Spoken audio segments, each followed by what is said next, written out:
So I figured I would do a little preamble before we get to the walk and the cooking part and just check in with you guys and see how you all are doing. It is Sunday again, and therefore normally I probably would have had this video already done, but I was doing something fun in World of Warcraft and got distracted, so now it's very late. So all of the clever things that I had planned for this video kind of fell apart. Which is, I guess, the biggest issue with enjoying various and sundry video games. But it was so much fun. There's another streamer, YouTuber, that I've been watching, and they actually joined World of Warcraft for the first time tonight, and there were about 100 of us all waiting for them when they logged in. And it was just kind of craziness, and it was a lot of fun, and it was very wholesome, and it made me smile. So that's what I was doing tonight. But we had a pretty good week. It did start snowing again, which kind of made me a little bit sad, and I think disturbed the raccoons, who were just all coming back out and enjoying the warmer weather and suddenly cold front.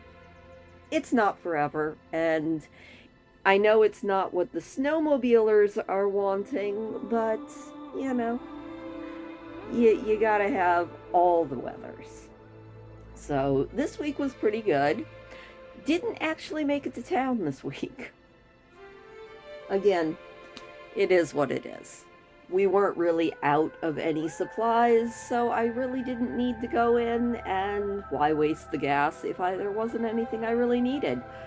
But I did get the reverse sear roast recorded. It's not like the most revolutionary cooking method. It seems so simple, and my son-in-law actually asked me if it was way too much fuss for something you're just going to eat. And if you try it, it actually turns out not being way too much fuss for something that you're just going to eat, because the meat comes out so tender. It might not be the recipe to use if you are on a salt-restricted diet, although you could probably season the roast with other things, but the whole idea of the salt crust the night before is that it kind of penetrates and seasons the meat all the way through. At least that's what I read online, and it does taste really good. You know, so it's a very, I was gonna say time-consuming thing, but it's really not. It's little steps and then long periods of time in between each little step where you can go do other things. So enjoy that, and also enjoy the walk. I took the camera out on one of my walks this week, and the sun was shining, and it was beautiful, and I hope that you enjoy a walk through the woods with me on a sunny and beautiful day with glittery snow and some spots of the road that weren't covered in snow. So that was exciting. But anyway, as always, thank you for listening to me, and enjoy the rest of the video. Alright, so voiceover be here, me telling you how we do a reverse sear on this roast. It's actually really easy.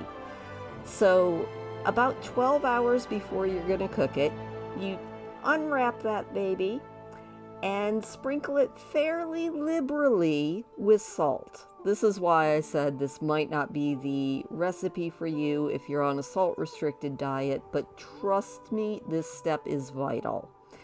And then you put it uncovered into your refrigerator for about 12 hours. The next day, you take it out of the refrigerator and let it come to almost room temperature while you preheat the oven to 200 degrees and then season the crumbs out of your roast for about 3 hours at 200 degrees, or until it comes up to right at 130 to 135 degrees, so right just below medium rare. Once you get it to that temperature, you are going to wrap it in foil tightly, and you are going to rest it for at least an hour, which is the perfect time to start working on your side dishes. Well, your oven comes up to 500 degrees because that is your next step for the roast. So as far as side dishes, I have been obsessed with pan-seared broccoli, just a little bit of olive oil in a smoking hot pan, stir it all up, and then add cayenne and garlic salt. That's it. And then you just get a nice little char on it, and it is amazing. So while that's going, once your oven is up to 500 degrees, you are going to unwrap your roast and put it back into the oven at 500 degrees for about 15 minutes. So there we go. We have hit 500 degrees, 15 minutes, and we are popping that roast back in. Well, our potatoes finish boiling and our broccoli gets a nice char on it. Then after 15 minutes, you take it out and you have, honestly, the most tender, perfectly medium rare, almost fork tender roast that I've ever had. This was actually a really cheap cut of beef. Not that any beef is actually cheap anymore, but it was a cheap cut of beef and it was fork tender and delicious.